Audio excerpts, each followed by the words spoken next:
అరే ఏంద్రావా ఇది ఈ రోజుల్లో నడక ఎంత అవసరం అనేది మస్తు మందికి అర్థం కావట్లే. ఇప్పుడేమన్నా పాతకాలం రోజుల్లో లెక్క నడుచుకుంటూ ఊర్లు దాటుతుండ్రా, లేక ప్రతి పనికి మిషన్లు లేకుండా పని చేసుకుంటున్న రోజులు అనుకుంటుండ్రా? ఒకప్పుడు మన గుండె తాకత్ ఎక్కువ ఉంటుండే, ఎందుకంటే ఎక్కువ బండ్లు లేవు, దేనికైనా నడుచుకుంటూ వెళ్ళేవాళ్ళు. తిన్న తిండి మన ఒంటికి పట్టేదంటుండే. మరి ఇప్పుడు తిన్నా తినకున్నా బయటకెళ్తే బండెక్కుడు, మళ్ళీ ఇంటికి వచ్చేదాకా నడక తక్కువ కుసురుడెక్కువ.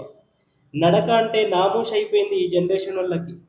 గుర్తుంచుకో, రోజుకి 8 నుండి 10,000 అడుగులు అంటే కనీసం గంటన్నర లేదా 2 గంటల నడక అవసరం ఇప్పుడున్న పరిస్థితుల్లో.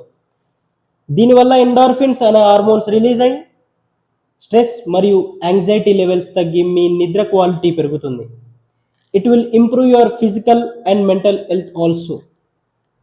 అట్లా కాకుండా అందరికీ ఉన్నట్టే రోజుకి 24 గంటల్లో కనీసం 1 గంట నడిచే అంత టైం లేదు నాకు అని అనుకుంటే మాత్రం మీ గుండె పనితీరును షెడ్డుకు పంపడానికి ట్రై చేస్తున్నట్టే లెక్క.